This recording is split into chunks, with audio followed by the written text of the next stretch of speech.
quick break. I just want to say thank you for all the people around the world, Jamaica, Germany, Asia, Europe, South America. Thank you for listening to Leap of Health. Thank you for the support. And remember, my book is out. You can find it on Barnes & Nobles and Amazon. It's called Parents Are Greatest Teachers. Thank you again for all the support. And now, back to our episode. Hello, everyone. This is your host, Alex Valgood, and this is Leap of Health. And today we have Ilona Poka. She is a mental wellness coach. She's also real estate, and she has some other businesses out there. And so I'm so excited today to have you because we're going to be talking about childhood trauma, right? That's a big topic. Everybody's probably have seen it on Instagram or anywhere on all those social media outlets out there. But we're going to go a little bit in depth with this topic. But before that, tell us a little bit about yourself and how do you get to be a coach now? I know you did some other stuff and I think you're still doing that. Tell us a little bit about that. Sure. I am actually originally from New York. I have been in Arizona now for the last 20 years. I enjoy the winters here much more than in New York with the snow. And my mom actually just retired and moved out here with me. So I'm really excited about that. I have my degree in psychology, and my major is psychology, and my minor is women's studies.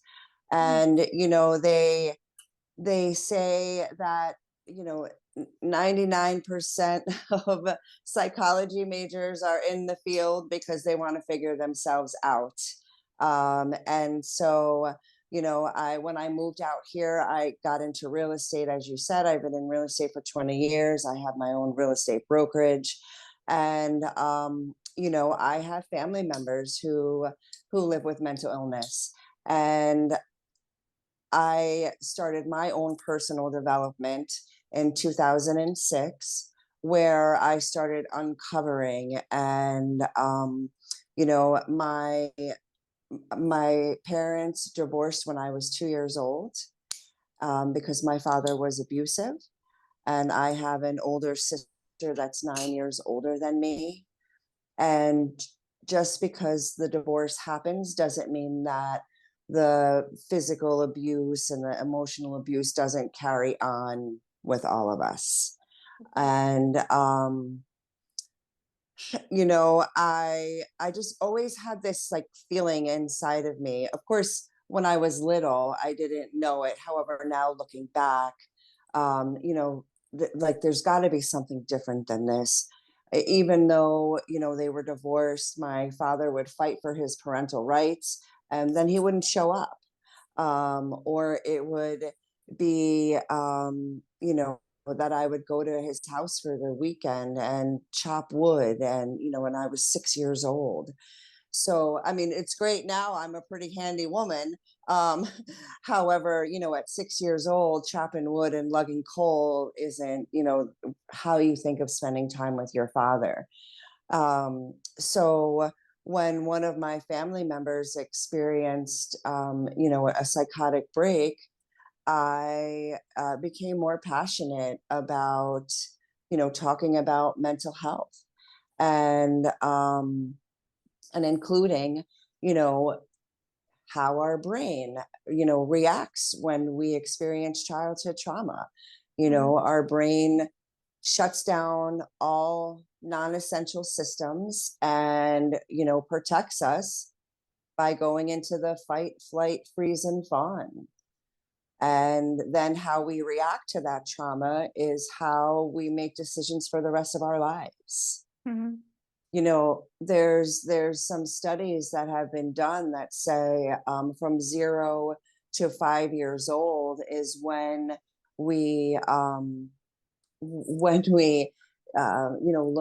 all of our belief systems, and then from 5 to 18 is another 10, and then 18 and older is another 10. So those first 5 years are crucial. And that, that is when a lot of us have experienced childhood trauma. So, I teach people about that, and that, they could learn to choose a different choice than that automatic response when they're triggered, or when they feel, scared or hurt, or, angry. Mhm. Um, the Have you ever heard of the fight, flight, freeze, and fawn? I believe I had, but if you want to go into that a little bit and explain a little bit for the listeners, that would be great. Okay, awesome. So when you go into the fight response, you get angry. You want to control everything. Everything has to be in, your way or no way. You could tend to be aggressive, and everything has to be perfect. Mm-hmm. Like, and you know, and that is what we needed to do when we were younger to survive, right? Like that got us to survive. However, now it doesn't serve us as adults. Mm-hmm. And that's for all of them. The second one is flight. And so the characteristics of that tend to be, very analytical, and like, that's one of mine. Like, I like my lists. I like to have my lists, and everything is, organized and in order. If my surroundings are, you know, clean and neat, I feel better. Um, you know, they tend to be workaholics, because um, we don't want to think about, our personal life. We'll just, engulf ourselves in work. And then freeze is when you like I just did, Mm-hmm. you go into you blank out for a minute, or you can go into confusion, right? Instead of um being attentive, you're confused, because again, it was better for you to confuse yourself when you were a kid than deal with reality. Mm-hmm. um so there's the confusion. There's, you don't remember things, you have like brain fog. And so, and that's where a lot of people, I don't know if you've heard of this with anyone, sometimes they forget the trauma, and Mm-hmm. it's because their brain was protecting them from it. And Yeah. so that would go into the freeze. For fawn, it's more of a people pleaser. You can't say no. You conform to everybody else's happiness, and as long as everybody else is happy, then you're happy. And Mm-hmm. so that is the fawn response. And so our brain protects us Mm-hmm. um, by doing that. And then even physically, like when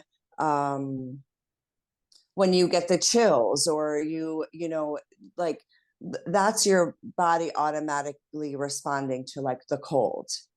And so, when you're in that trauma response, your blood pressure goes up, right? Your body increases the blood flow. Your hearing gets better. So, when you're experiencing the trauma, your brain is doing all of this and you're not even thinking about it. Right. So, I mean, I never thought I'd geek out on the brain, but it's pretty amazing, what the brain does automatically to protect us. Mm-hmm. And Yeah. then so anytime in adulthood, when things come up, we respond, like we did when we were a kid trying to protect ourselves. Yeah, for sure. So, I've been working with women who have experienced childhood trauma. um I teach women tools. First, I teach them just that, right? The fact about the brain and how we automatically respond. And, two, I want to add, it's so the same trauma can happen to multiple people. However, it's our perception of it Mm-hmm. and what we've made up about it. right? So whether I'm not worthy, I'm not good enough, this is how I learned how to love, all those different things. It's what we walk away with from the trauma that, we kind of make up in our heads, really. Mm-hmm. Because at the end of the day, it's not about us, it's about them, right? It was whomever hurt us, or what our experience was. Mm-hmm, for sure. I think it's super important to understand that sometimes uh the way we react, it was just because of some situation or something happened to us when we were little, and sometimes we either don't remember what it happened, or we think about it as like it's not a big deal, and but then we keep reacting the same way as we were reacting as when we were little, or the way we thought it was good as when we were little, but now, as you mentioned, it's not serving us in the same way. Now we're adults, we make our own decisions, or we try, and we have a little bit more of a will to conduct our lives, but then we still in that mindset of the on how we're protecting ourselves, how are we interacting to people, how are we reacting.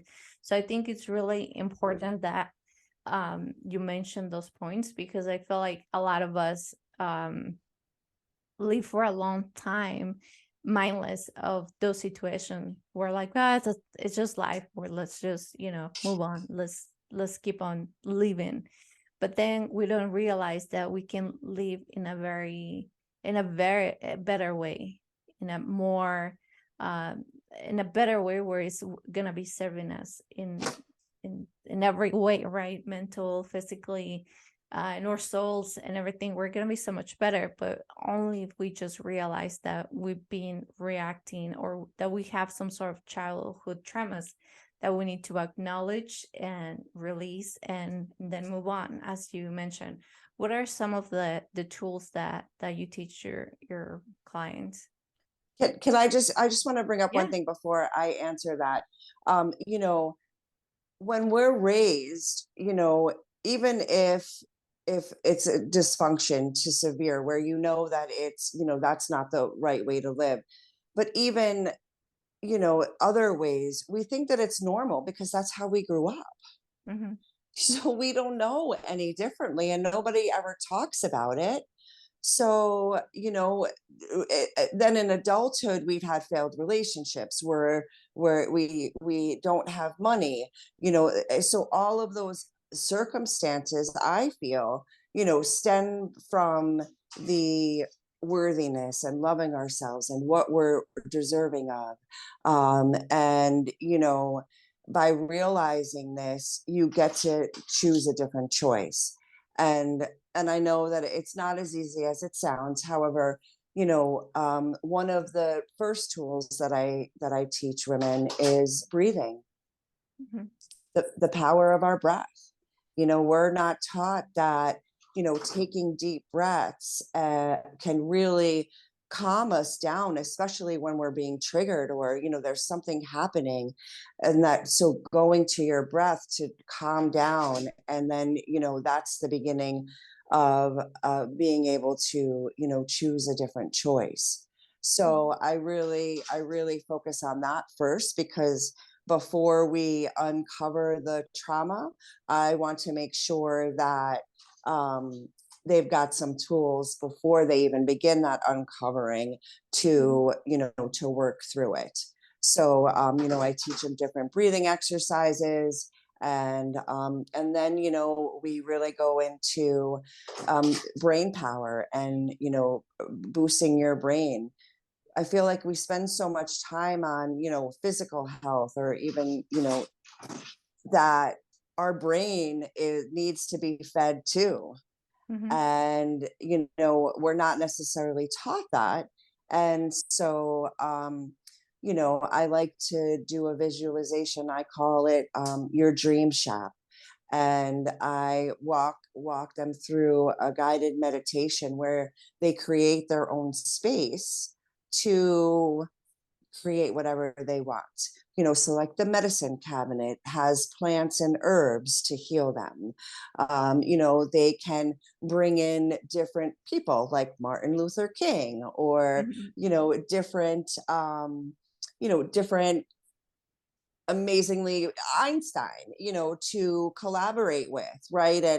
And then how powerful you can be when you set your intentions on something, and focusing on that and feeling it. I feel like too, and this isn't to say anything bad about parents, right? Like our parents did the best that they could with what they were given. But I feel like the older generations didn't talk about their feelings, Mhm. right? I mean, my grandmother was 70 years old before she told my mom that she loved her, Mm. because she was a hardcore chick, like she came Yeah. here from Italy when she was 18, and there was no feeling, like you did what you had to do. And we're taught to push our feelings under the rug. And now, there's a volcano under that rug, and it's erupting. So, to hold a space um, where people can actually talk about it, and feel comfortable and feel safe, I feel, makes a big difference. I've got over 500 women in my Facebook group, and I'm constantly, like, this is a safe place. There's some people that know each other because we all come from a different field, or the same field, or a different um growing up, I moved a lot. So I went to different schools, and so people went to school together, and I just make sure that it's a safe space, Mhm. um, for people to let go whatever they need to. And I think that too is important. Some people have never told anybody, Mhm. How they feel. so yeah. Mhm. So visual breathing, visualization, using your brain. I mean, there's different techniques too, that you can do when to feel safe, right? Like you think about the things that have happened, and there's a certain, like one of the things is drawing in circles. Mm. Like it's amazing how you can rewire that memory to be something else by drawing circles. Right. And so that's the power of your brain. So that's some of what I teach them. That's awesome. And I like that you point out that, older generations did the best they could. I actually wrote a book on this. It's Okay. called it's called Parents Are Greatest Teachers, and I talk about how pretty much anybody in general, whether your parents are 30 or 40 or 50 or 80, they do what they know. We all have tools, and that's how we go about life. Definitely there's some of us that choose to live differently, and then we gain tools as we could gain tools by reading a book, looking for a mentor, reading articles, watching documentaries. Anything can be literally a mentor for you if you think about all the possibilities that you can take pretty much. And so, yeah, going back to your point, I think when it comes down to us, you know, acknowledging our childhood trauma or anything like that, it's not to blame anyone. We're not here. I believe that we're all here to learn in some sort of way. Definitely our parents are, the closest we can have, the closest thing we can have in the world. And sometimes they are not the easiest, for sure.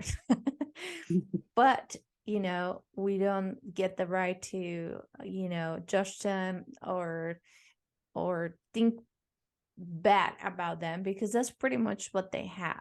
That's the little tools that they have. Maybe they have little tools, maybe they have a bunch of tools. And if you were blessed enough to have some parents that had a bunch of tools in their parenting tool belt, then that's awesome. Then now you to get to have more tools to raise your kids, more tools to talk to people, and more tools to go about your life.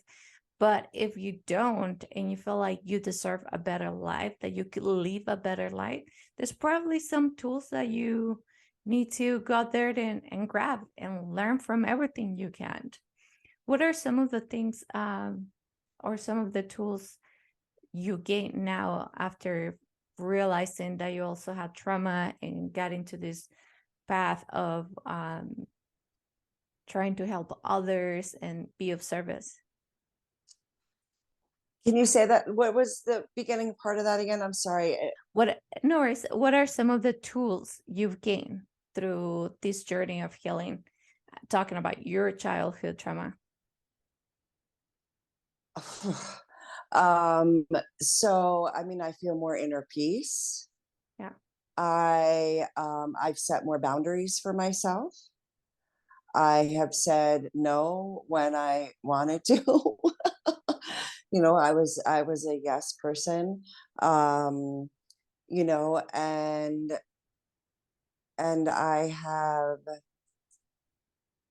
I've taken a stand for people in my family um, who aren't aware of the trauma that has affected our lives. And I have little nephews from 5 years old to 14, and then older ones that are all in their 30s. And I want a better life for them. So I feel that, doing this work and, coming in and speaking with you and getting the word out and making a difference and making it more comfortable to talk about things, to talk about trauma and experiences and, all of it.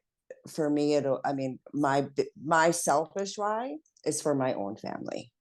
Mm-hmm. And so I feel that that's one of the things that I've learned, from the tools that I have and that I teach, is that I get to do that for my family, because I was always, and not necessarily told to be quiet. However, it was always like, oh, well, you know how she is, Ilona, right? She does that. And so in some ways that invalidated my feelings. And now I'm certain that, like, no, my feelings are valid. I, have a right to feel that way.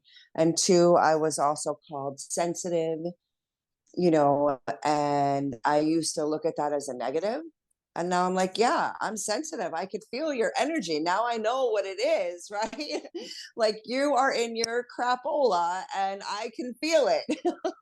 Yeah. And so being aware of that too, and learning how to, put myself in a bubble, to protect myself from other people's negative energy and circumstances. Um, you know, I've, my mom is out here now. That's been a dream of mine for a really long time. And I feel that's also because of the relationship that I have with her and the work that I've done. Mm-hmm. It too, like you said, we were discussing, our parents do the best that they could with what they were given. And even my dad being abusive, you know, I'm not making an excuse for it. However, when you look at perhaps how he was raised, Mm-hmm. then it's like, oh, well, of course, of course. Not of course, but like, oh, that makes sense that, that's how he thought people should be treated. Exactly. So, and so being able to connect that, and two, like, I can have great conversations with my mom now. She wasn't perfect. However, she's the one, her and her family showed me the love in, growing up, that to be a normal human being, I feel like if I was with my dad, that wouldn't be. Um, and so to be able to have a relationship with her where, I can ask her, why did you stay with him? like, after all of those years of abuse, why did you stay? Mm-hmm. So a whole lot of inner peace for me, because then it also was like, am I going to do it? Am I going to marry somebody that's abusive? Like, is this just part of my lineage? And, because I've never been married. And I Mm-hmm. feel that one of those reasons is because I was afraid that I would end up, like my mom or my sister. Mm-hmm. So, yeah, I think the biggest thing is the inner peace, and, taking a stand for myself, Yeah. creating the boundaries. And I feel like, I want to say, like, putting a stake in the ground, like, okay, this stops with me. Yeah.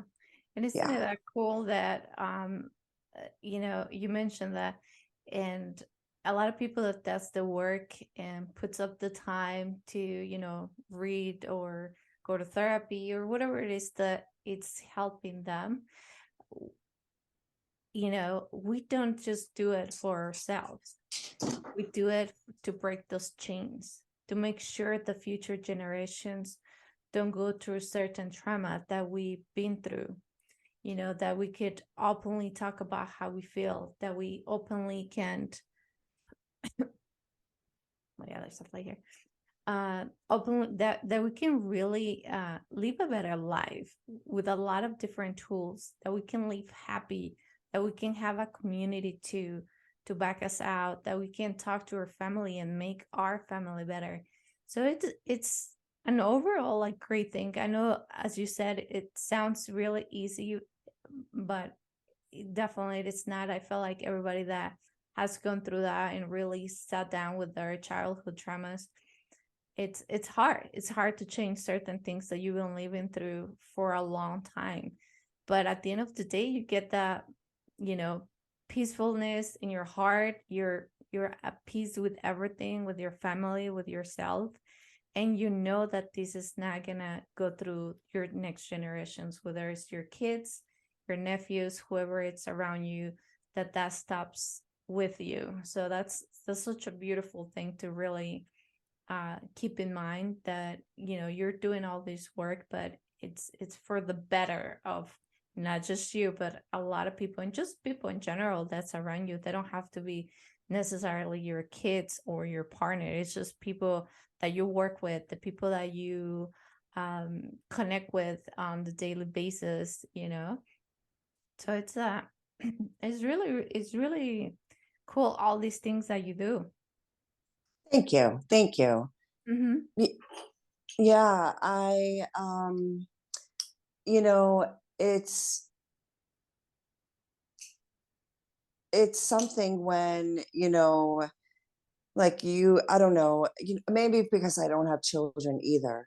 But when I see, my nieces and nephews go through things, it's heartbreaking. Like, I feel like, as a parent, your heart is now outside of your body, and that's how I feel, with my nieces and nephews. Um and everybody does the best that they can, but there's something else, and so I know that there's people that feel that, right? Like, oh, there's got to be something else better for me in this life.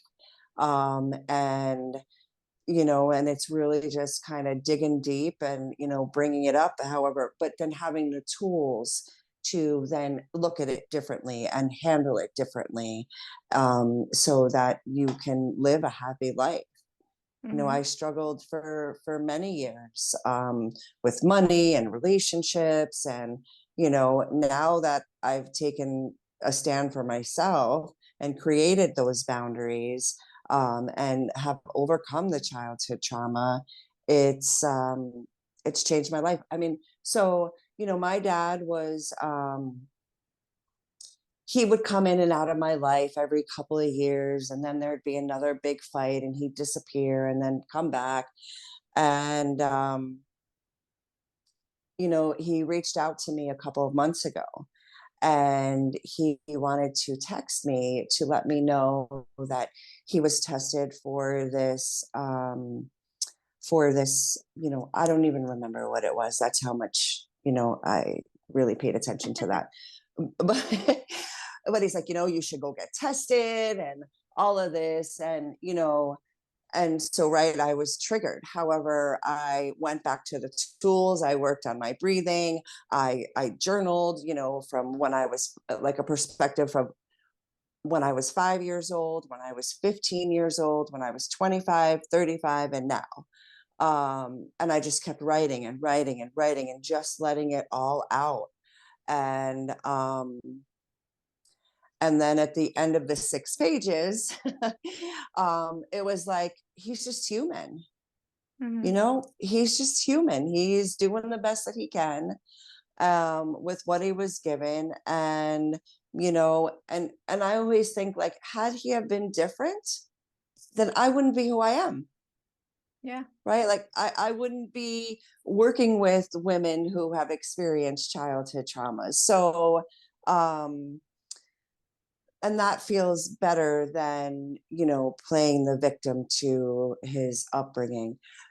So, back to my response to him, it was like, I responded, I was like, I'm not getting tested. You should maybe take my coaching club, my coaching program. And, I don't know if you've heard of Gabor Mate, but he wrote The Myth of Normal. And he was born during the Hungarian Holocaust. Oh, he was a Hungarian Jew, I'm sorry, and during the Holocaust. And, his mother gave him up when he was a baby. But she called the doctor and she said, I can't stop my son from crying. And, the doctor said, all of my Jewish babies are crying. So it was because they felt the energy of what was happening that they were crying, right? So I told him to read that book, and I was like, and thanks for getting in touch, because, now I get to use all of the tools, and like, I wasn't angry, I wasn't crying, right? Like, and that's how I had responded, years and years before that. And so, and I told him that I'm, teaching women that have experienced childhood trauma. And it gave me so much peace to, get to that point with him. Yeah. So I thanked him. I thanked him for the opportunity. I'm like, yeah, I don't really want to talk to you, but thank you. Yeah, I mean, by all means, some people definitely, especially when it comes to family, they are a little bit on the toxic side, and they don't really bring anything to your life, anything positive. And it's okay too to just kind of like draw those boundaries and keep with your life and learning some tools and try to better yourself. And I think it's just, we have so many things that we could do, honestly, so many tools, so many free tools. We live in this era of technology and the internet, where a lot of things are very accessible to us. What are some of the things? I know you talk about breathing and journaling, visualization. What are some of the other things that you do with your clients when they have really like heavy trauma that it's kind of like hard for them to let go, that maybe they start your program and they're like, this is, I can't do it. I can never, release this trauma, or I'll be like this forever. What are some of the things that you tell those individuals?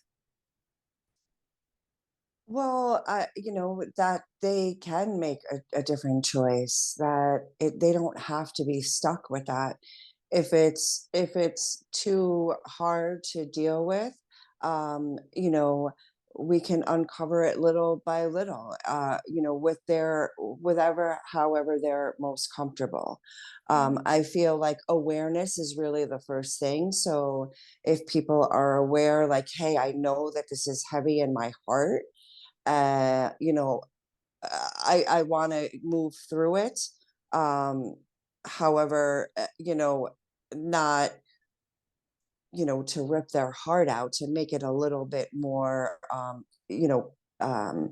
safer, I feel, Mhm. where it could be at their own pace, maybe not, like I offer a 7-week course. So maybe it's the 7-month course that they go into, where we get to, unravel and spend more time.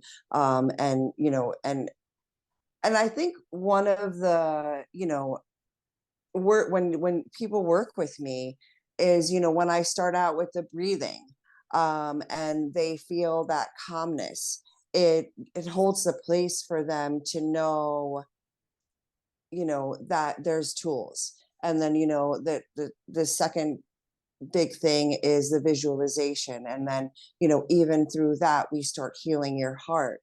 And in that workshop with Martin Luther King and Albert Einstein, whomever, your great grandmother.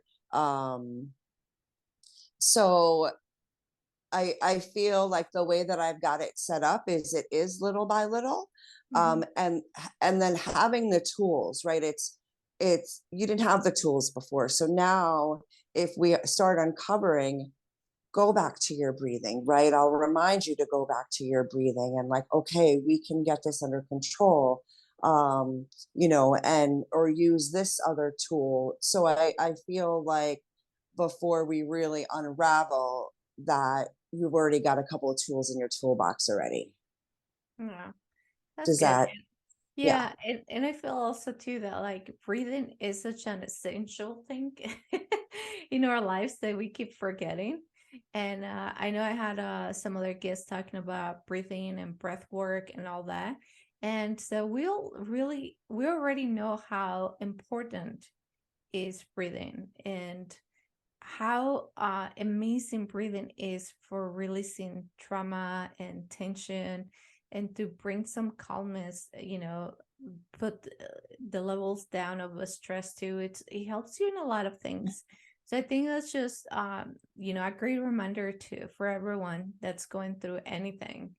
Take a deep breath, you know, go back a little bit, think about it, and see how your body feels. I think that's always a good reminder.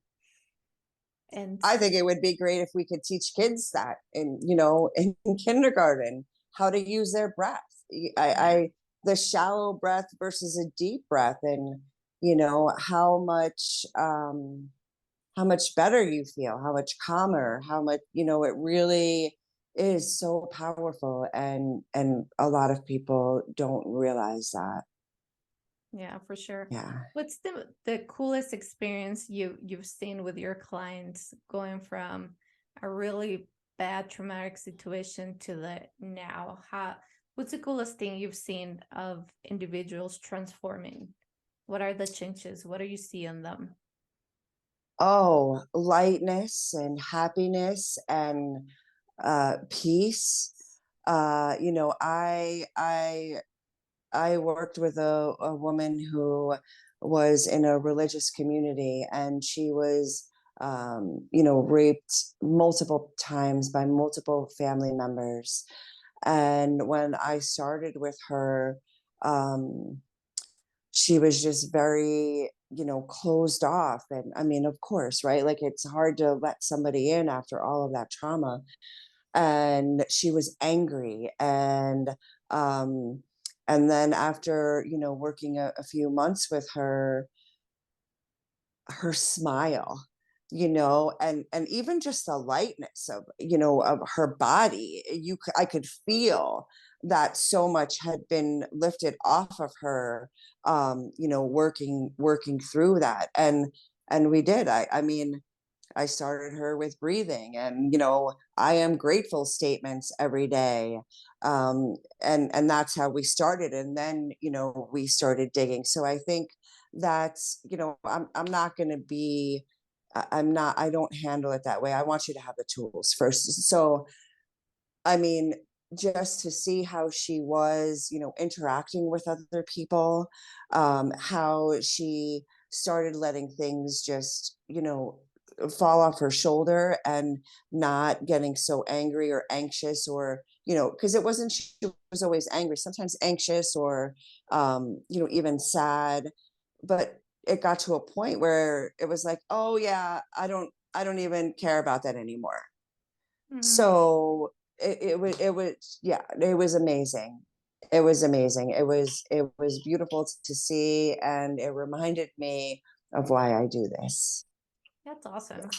That's, I mean, you're Yeah. definitely doing a great work out there. I mean, working with individuals that have, such a big traumas like that, it's not easy, and it does take time. And for everybody that, might feel like there's something, because I feel like we always know if there's something that doesn't feel right, or we get triggered by something that we don't even know, remember.